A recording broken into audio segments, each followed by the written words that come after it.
Remember when your family's first computer wasn't from Dell or Apple, but from a company right here in Canada? There was a time when Canadian tech wasn't just about being polite online. We were building the actual machines, the office phones, the sound cards that made your DOS games sing. Today we're opening the basement storage tote to explore 10 lost Canadian tech companies only true Canadians remember. Maybe you loaded games on a Commodore 64 while your dad yelled about tying up the phone line. Maybe your school's computer lab had those boxy beige towers with a maple leaf somewhere in the fine print. Or maybe you just remember that satisfying click of a joystick suction-cupped to a desk.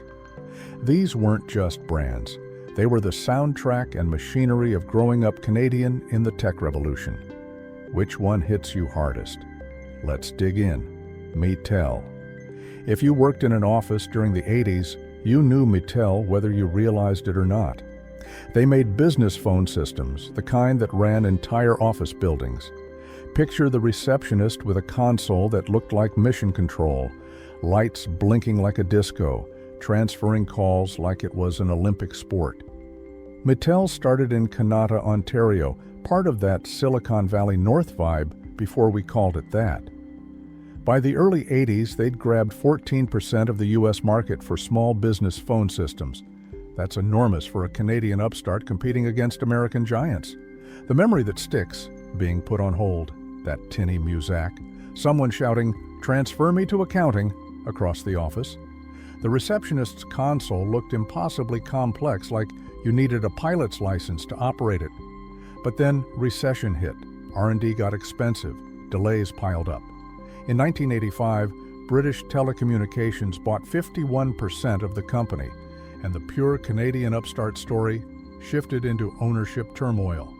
The name survived, but that scrappy Canada origin story got buried under corporate reshuffling. Mitel's legacy isn't just phones, it's proof that Canada could build the infrastructure that powered offices across North America, that our engineering could compete toe-to-toe with anyone. Corel. If you walked into a computer store in the early 90s, Corel software was stacked on shelves like breakfast cereal. Corel Draw launched in January 1989 and became a heavyweight in illustration software almost overnight. The memory? Your family PC in the den making a birthday banner, scrolling through 47 fonts because you absolutely can. The printer screaming for 20 minutes, spitting out one glorious page of gradient-filled chaos. You felt like a graphic designer. You were actually just a kid with too much free time and access to WordArt's cooler cousin. Corel Draw was legitimately powerful software. Designers used it, print shops used it, schools taught it. For a while, Ottawa's Corel was the name in graphics, competing with the big American players. But the 90s turned graphics into a standards war. Print shops wanted the same file types. Agencies wanted workflows that matched their clients. Schools picked sides. Corel was massive in the boxed software era, but the battlefield kept shifting under its feet. They're still around, still making software. But that era of seeing the Corel box on a store shelf, of knowing it was Ottawa-made, of feeling like Canada was punching above its weight in the software game, that faded when software stopped being a physical thing you bought and became something you downloaded or subscribed to. JDS Uniphase. This one's not a lunchbox brand. You didn't see JDS Fattel ads during Saturday morning cartoons. But if you lived in Nepean, Ontario, in the late 90s, you knew someone who worked there, and suddenly the cul-de-sac had new minivans. JDS Fattel made fiber optic components, the laser-level hardware that helped phone networks carry exponentially more data. In 1999, they merged with Uniphase in a deal worth around $6.1 billion. This was Canada building the literal guts of the internet boom. While everyone was getting excited about websites and email, Canadian engineers were making the invisible infrastructure that carried all those bits and bytes at light speed. The memory isn't personal for most of us, it's secondhand. It's your neighbor coming home talking about stock options and early retirements. It's realizing that boring suburban Ottawa was actually a tech corridor that mattered globally. Why did the name vanish? Classic late 90s telecom consolidation. The merger created a giant, and JDS Mitel became a footnote in a bigger corporate identity. Canadian originals got folded into global superbrands, and the maple leaf on the business card disappeared into a wider logo. But here's the thing, every time you streamed a video or loaded a web page in the 2000s, there was a decent chance some Canadian-engineered fiber optic was doing the heavy lifting somewhere in the network. Telling and preparing this video took us a lot of time, so if you are enjoying it, subscribe to our channel. It means a lot to us. Now, back to the video. AdLib. Before Sound Blaster dominated everything, there was AdLib. Founded in 1987, they made one of the first widely used PC sound cards built around Yamaha's FM synthesis technology.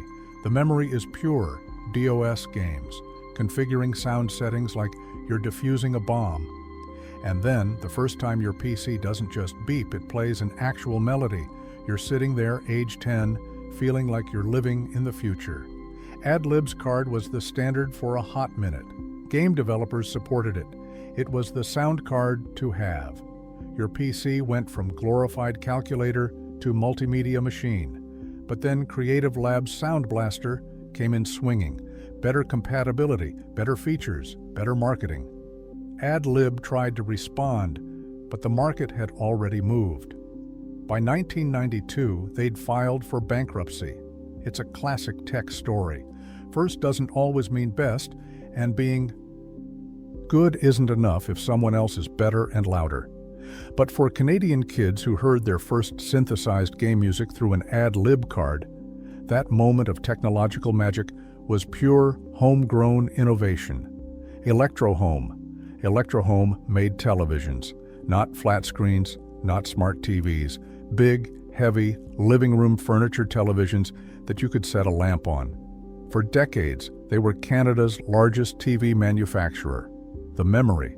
Saturday morning cartoons on a set so heavy, it took 2 adults and divine intervention to move. The clicky channel knob. Someone telling you to stand up and adjust the rabbit ears, and suddenly you're a human antenna wearing socks on carpet, trying not to get zapped by static. Electrohome was peak made-in-Canada pride. These weren't imports. These were built here, sold here, anchoring living rooms from coast to coast. But in 1984, Japanese TV competition crushed them. Sony, Panasonic, all those brands flooded the market with cheaper, better sets. Electrohome stopped producing televisions and shifted to licensing their name to other manufacturers. The brand survived until 1999, but by then it was just a logo on someone else's product. The wooden console TV became a relic. By the 2000s, it was the thing you couldn't give away at a garage sale. But for a generation of Canadians, Electrohome was the screen that showed them everything, from Friendly Giant to Hockey Night in Canada. Cognos. Cognos wasn't flashy. You didn't see their ads during prime time. But in the business world, especially in Ottawa, Cognos was the name. They made business intelligence software, the kind of tools companies used to understand data before analytics became a buzzword. The company took the Cognos name in 1983, went public in 1986, and by the early 90s, they were Canada's largest independent software company. The memory is second-hand for most of us. It's the logo on a parent's work binder. It's the company name on a job posting that screams, "Stable government contractor office job." It's overhearing dinner table talk about databases and reports that made 0 sense to a kid. But Cognos mattered. They employed thousands. They put Ottawa on the map as a serious software hub. They competed globally and won. Why did it fade? As software shifted toward internet-era expectations, enterprise tools got less visible. They moved from box products on shelves to licenses installed behind corporate firewalls. Cognos kept existing, kept evolving, but stopped being a household name Canadians recognized. The brand eventually got acquired by IBM in 2008, long after our 90s timeline, but the shift away from visible Canadian software glory started way earlier. Teleglobe. Teleglobe was the name tied to Canada's international calling infrastructure. For years, they held a government-protected monopoly on overseas telecom services. The memory, calling cards, collect calls.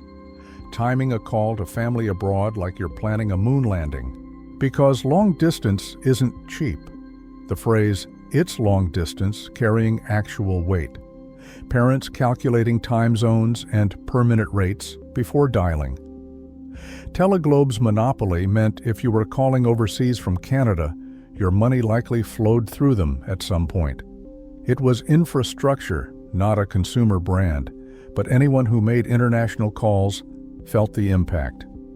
That ended October 1st, 1998, when Canada committed to opening telecom markets.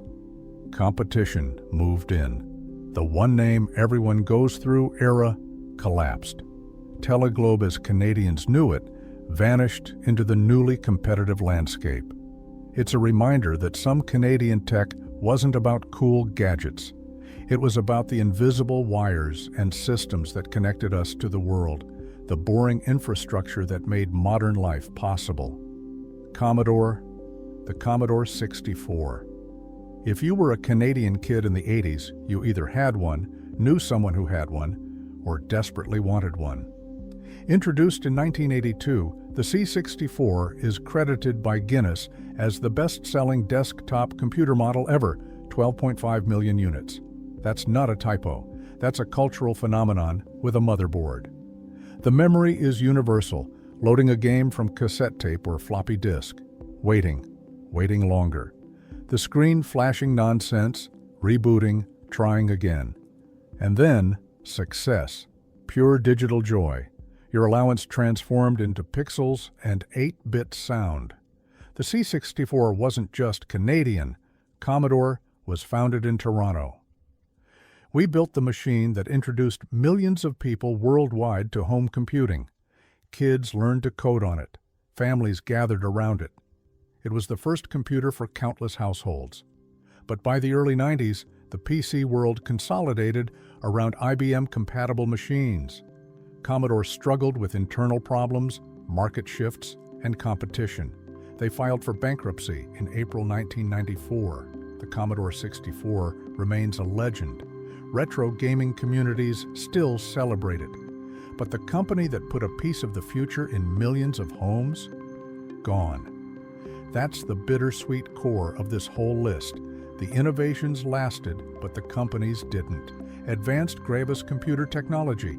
Advanced Gravis made gaming controllers and sound cards. The Gravis analog joystick hit in 1985 and became a fixture in PC gaming. The memory, that joystick, suction cup to your desk. The red buttons, the slight resistance when you moved the stick. That one friend who took flight simulators way too seriously, mapping every button like they're training for the Air Force. Gravis wasn't just joysticks. They made the Gravis ultrasound sound card, gamepads, all sorts of PC gaming hardware. For a stretch, they were the go-to name for people who wanted their PC gaming experience to feel premium. But the gaming peripheral market got crowded fast. Bigger companies with deeper pockets moved in. Gravis was acquired in 1997, a clean example of how a Canadian hardware name can disappear into a larger accessories ecosystem. The joystick itself became obsolete as gaming shifted to gamepads and eventually back to keyboard and mouse for most PC games. But for 90s Canadian gamers, that Gravis logo meant quality, meant serious gaming, meant your setup was legit. CAD Vision. CAD Vision was a Calgary internet service provider from the dial-up years. Industry Canada listed them as an internet access provider. Wired even noted that an Associated Press report called them Calgary's largest internet access provider, though they fact-checked the story's details. The memory is the modem screech. That unholy digital scream as your computer shook hands with the internet through a phone line. The household rule, get off the internet, I need to use the phone. The internet feeling small enough that your ISP's local phone number actually mattered. CAD Vision represented the era when the internet was local. Your ISP was a Calgary company. You might have called their tech support and talked to someone in the same city. The web felt like a neighborhood you were exploring together. But by the late 90s, dial-up became a commodity. Bigger networks offered more. New access technologies like cable and DSL made dial-up feel ancient overnight. The local ISP era got squeezed out. CAD Vision's story isn't about failure. It's about the internet growing up, moving from small regional providers to massive national and global networks. The scrappy local companies that got Canadians online, they laid the groundwork, then faded as the infrastructure got too big for small players. If this trip down Canadian tech memory lane hits you right in the nostalgia, smash that like button and subscribe. Drop a comment telling us which company you miss most or which one you completely forgot was Canadian. Thanks for watching.